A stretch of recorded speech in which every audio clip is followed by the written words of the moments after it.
We have a lot to talk about. We have a lot to talk about, and that's why we got you on right away here, as early as we could.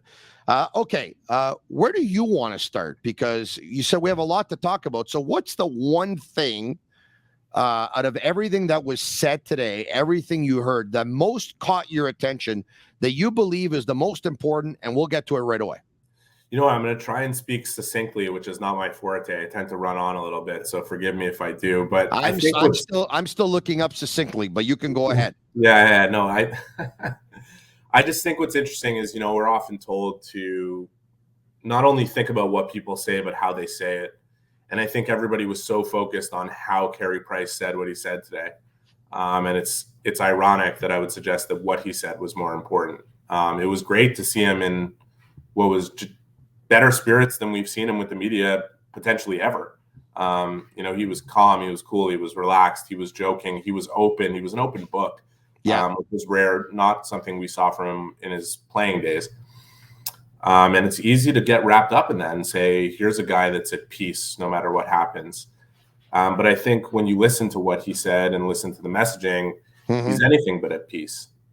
He's unresolved in terms of his knee situation, and it's frustrating for him. And he talked about the emotional wear of the last year and a half, and how it's been a roller coaster, as he termed it. And I just think it's so easy to draw the conclusion, okay, this guy's at peace, but he's not. And it's kind of an interesting contrast with what his teammates have always said about him, that he's calm and cool, and he's so calm, he's got this calming influence. And when I asked him today what went into preparing for those games over the playoff run that we know he was playing injured, I really was referring to the physical, and he went straight to the mental, talking about how much pressure was on him and how he had to deal with that. And so things are not always what they seem. And I think, for Carey, who talked about needing a miracle to be able to resume his playing career and how badly he would like to be able to do that, it's clear to me that, peace is still a goal for him in his life, and that he's not quite there. And it's a hard thing for him to process at 35 years old, to have his career seemingly coming to an end at a time that he doesn't want it to. So that was really what stood out to me during the press conference today, aside from the fact that, honestly speaking, Tony, I've covered this guy for his entire career, and that's 15 years of going to press conferences for the Canadians. And I can honestly say I can't count on one hand where I walked out feeling like that was one of the best press conferences I've ever been to, not just in terms of Price's dialogue and what he said and the content of it.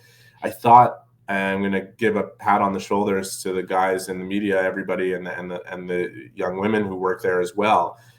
Every question that went his way was a really pertinent, good question. And it might have been the best press conference I've attended in 15 years there. And I don't know if that seems hyperbolic. I don't know what your opinion is or what the fans think about it, because they listen to all of them. Well, you know what? I have an interesting question for you, though. Okay.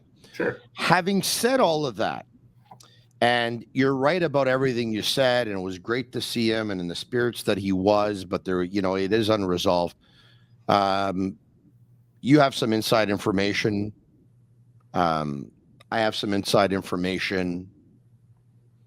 Is there anything that you heard today that you didn't know?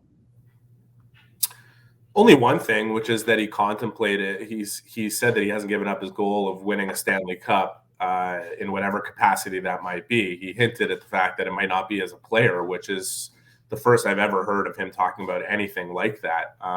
Nothing else really came as too much of a surprise. I thought our colleague Arpin Basu did a phenomenal job in getting to him before anybody did a week ago or a week or so ago to discuss the technical elements of what the procedure is that he was facing and why it's totally untenable for him to try and go down that road to resume his career. But yeah, to hear him open to the idea, and I jokingly said, we saw you shoot around quite a bit. It would be interesting to see you come back as a forward or defenseman. But obviously I knew what he meant, which is that he might contemplate working in management or potentially as a goaltending coach. And that to me is something I never would have considered before him saying that today. I'm Marinaro, and that clip you just watched is from our most recent episode of the Sick Podcast. Once again, follow us on YouTube, Twitter, and Facebook. Subscribe to our YouTube channel. It's absolutely free, and you'll be notified when we go live. I'm Marinaro. Tell your friends about it. This podcast, like me, It's pretty sick.